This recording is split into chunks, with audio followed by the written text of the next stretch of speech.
Good morning students. Today we are going to start with our next topic, that is from our unit number 1 only, that is some basic concepts of chemistry, and today we are going to start with the significant figures. Now what is the meaning of significant figures? Yesterday we discussed about scientific notation. Now there is some kind of similarity and some kind of things which are related in the significant figures and the scientific notation. Now students, you first of all see that every experimental measurement has some amount of uncertainty in it due to error in the instrument. Whenever we measure something, any numerical value which is coming is always uncertain. Why? Because there is always error in the instrument. Now this uncertainty is indicated by mentioning the number of significant figures. How do we express this uncertainty, which is we are getting in the numerical value? We express this with the help of the significant figures. The total number of digits in a number, including the last digit whose value is uncertain, is called significant figures.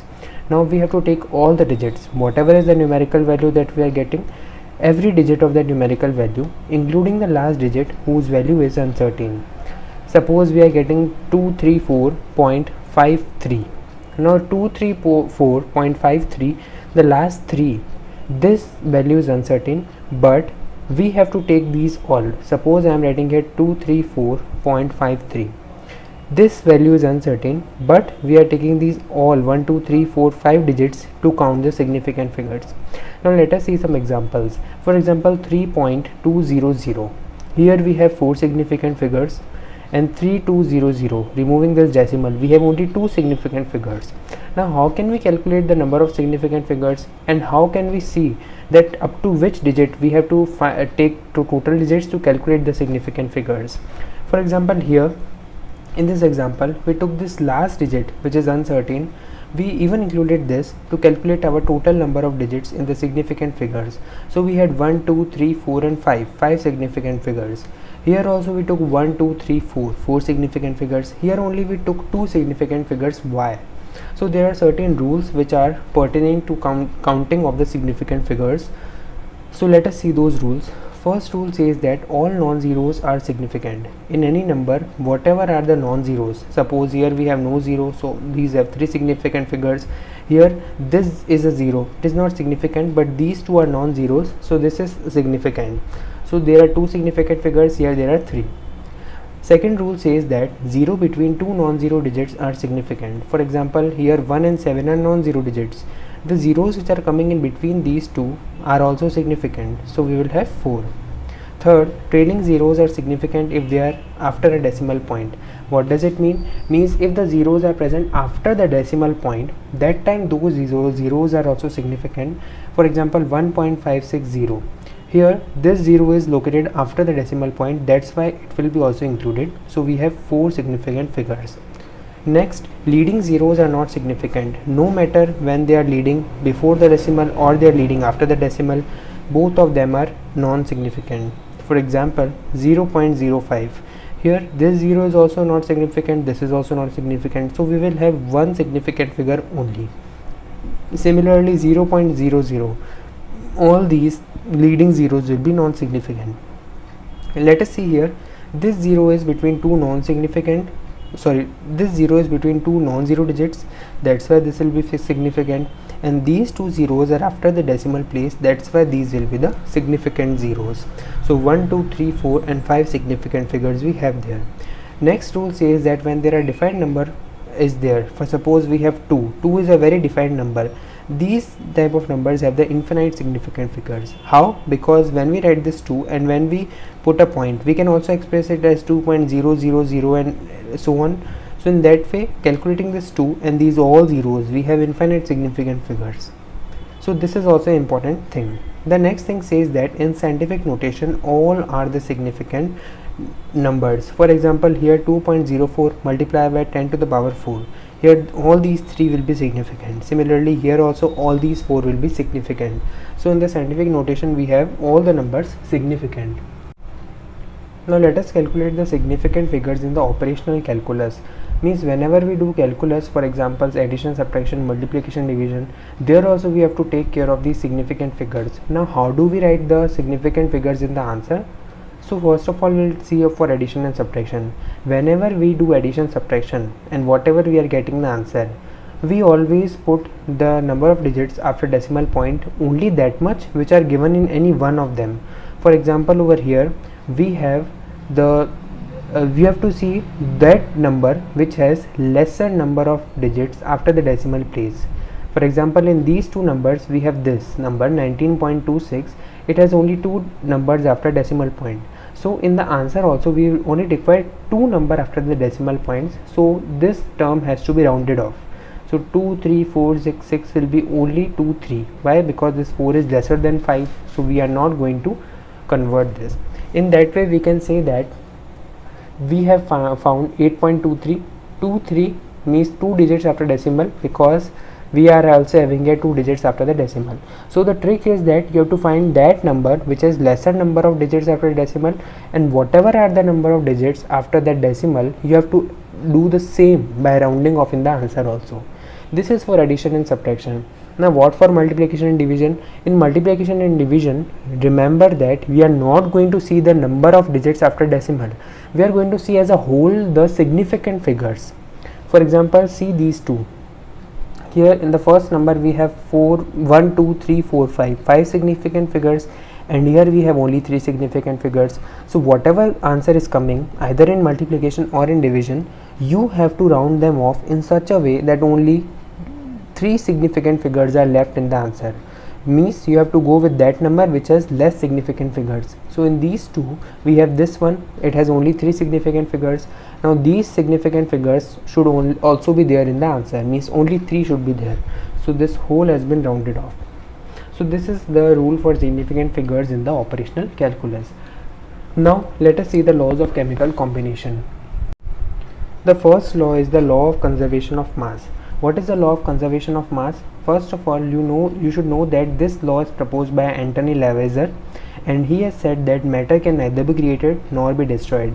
Means in any chemical reaction, whatever is the sum or the total masses of reactant, it will always be equal to masses of products, and that is the need why we balance the equations, so that to equate the mass of reactants and the products. So that is given over here, that the sum of masses of reactants will be equal to the sum of masses of products. Take this example over here.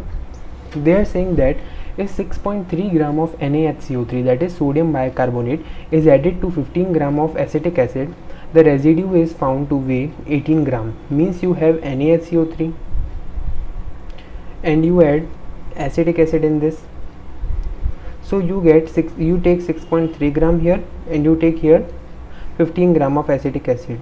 When you react these, you get some residue, and along with residue you get carbon dioxide. This residue weight is 18 gram. You have to find out what is the weight of this carbon dioxide. So according to the law, the masses of reactants should be equal to mass of products. Adding these, what do we get? 21.3 gram, and here we get 18 plus x. So finding x, we get 21.3 minus 18. So it will be how much? It will be 3.3 grams. So 3.3 gram of carbon dioxide is released. The second law is the law of definite proportions. Law of definite proportions is given by Joseph Proust in 1799. It says that a given compound always contains exactly the same proportion of elements by weight. What does it mean? Suppose we take water. Water is a given compound. It will always contain, means you take water at any place on the earth, it will always contain hydrogen and oxygen in the same ratio of weight. Means in water always this hydrogen and oxygen will be in the ratio of 1:8. Why? Because hydrogen is of 2 gram and oxygen is of 16 gram. Cutting these we get 1:8. So 1:8 ratio will be there everywhere on the earth. This water will contain this same ratio of hydrogen oxygen by mass. Let us take one example. Let us solve one question. Now see, the question says that copper oxide was prepared by the following methods. What is copper oxide? CuO. Now see, it is prepared in the following methods. In first case, 1.75 gram of metal, means of copper metal, was dissolved in nitric acid, that is HNO3, and igniting the residual copper nitrate, that is CuNO3. We ignited this, yielding, okay, we will get here CuNO3 whole twice. So after this we took this copper nitrate, and when we yielded this, what do we get? We get here 2.19 gram of copper oxide. Means they are saying that we took 1.75 gram of metal of copper and we got 2.19 gram of copper oxide. So this is the first case. Let us note it over here. Okay, so solving it over here, what do we get? In the first case we told that how much copper was present. So 1.75 gram of copper was present in 2.19 gram of copper oxide. This we know this thing. Now suppose we take 100 gram of copper oxide. Okay, we can write this like this also, like 2.19 gram copper oxide contain what? 1.75 gram of copper. Now if I take 100 gram of copper oxide, how much of the copper will be there? So it will be 1.75 upon 2.19 multiplied by 100. How much it is? It is 79.91. Okay, this is the first case. So if I have to find the percentage of the copper, so in the 100 gram of copper oxide we had how much copper? 79.91 gram. Means we had 79.91% of copper in the copper oxide. Let us take the second case, what they are saying. In the second case, 1.14 gram of metal was dissolved in nitric acid. Now we have taken 1.14 gram copper, it is dissolved in nitric acid, were precipitated as CuOH whole twice, that is copper hydroxide. By adding caustic alkali solution, the precipitated copper hydroxide after washing, drying and heating yielded 1.43 gram of copper oxide. So here what we are having? We are having 1.43 gram of copper oxide, and it was containing how much amount of copper? So it was containing 1.14 gram of copper. Now if I take here 100 gram of copper oxide, how much copper it will contain? 1.14 upon 1.43 multiplied by 100. That means I will get here 79.92 gram. Means I am saying that in 100 gram of copper oxide we have how much copper? We have 79.92 gram copper. So what is the percentage of copper? Again it is 79.92 percentage of copper. Seeing these two, we can say that always in copper oxide the copper will contain the same percentage by mass. So this proves our law of definite proportions. Let us see the third, that is the law of multiple proportions. Law of multiple proportions was given by Dalton in 1803. It said that if two elements can combine to form more than one compound, then the mass of one element that combine with the fixed mass of other element are in the ratio of small whole numbers. What does this mean? This means that when we are taking two elements, suppose I take hydrogen, I take oxygen, and they are combining to form two compounds. For example, from hydrogen and oxygen, one compound I formed is water and one compound which I formed is hydrogen peroxide. Now they are saying that in this the masses of any single element in both the compounds, suppose I take oxygen in both of them, so their masses are always in the ratio of simple whole numbers. For example, here what is the mass of oxygen? 16. Here what is the mass of oxygen? 32. So when I take the ratio of the 16 and 32, I get 1:2. That is what is the law of multiple proportions. Now the question says that 5.97 gram of higher oxide of metal gave 5.575 gram of lower oxide. Means higher oxide gave lower oxide, and this lower oxide on heating gave the quantity of pure metal on reduction, that is 5.175 gram. So we have to find that whether these are in the law of accordance of multiple proportions or not. So first of all we'll take the case of lower oxide. See, 5.575 gram was the lower oxide. Now what does this give? This gave 5.175 gram of metal. Can you calculate the amount of oxygen in this? Because we had lower oxide, means we had metal oxide, and here we have only metal. Means how much is the difference of oxygen? Means how much is the oxygen actually present? Means in this one we have this much metal. So how much is the oxygen? So oxygen will be equal to 5.575 minus 5.175. Calculating this, how much we get? We get 0.4 gram of oxygen is present. Now it is said that in this 5.175 gram, for 5.17 gram of metal we have how much of oxygen? We have 0.4 gram oxygen. we calculated here. Now let us see that how much oxygen is there for 1 gram of metal. For 1 gram of metal we will have 0.4 upon 5.175 gram of oxygen, which is 0.077 gram of oxygen. Understood? This is our first case. In the second case we'll see that how higher oxide is directly giving the metal. So suppose 5.975 gram oxide, higher oxide give 5.175 gram metal. In this case, now see why we are taking this higher oxide in metal and why we are not taking higher oxide and lower oxide, because we have to calculate oxygen what is present.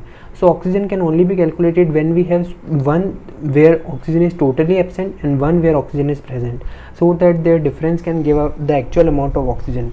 That's why we are taking these two. So how much will be the oxygen? Oxygen will be equal to 5.975 minus 5.175, that will give you 0.8 gram. So we can say that 5.175 gram metal from this higher oxide contained 0.8 gram of oxygen. So 1 gram of metal from this higher oxide will contain 0.8 upon 5.175 gram of oxygen. That means how much oxygen will be there? 0.155 gram. Now this is there and this is there. You have to find the ratio of these. So taking the ratio of both, we have 0.077 upon 0.155, that is equals to 1 upon 2. So this is our ratio. This is our simple whole number ratio which proves the law of multiple proportions.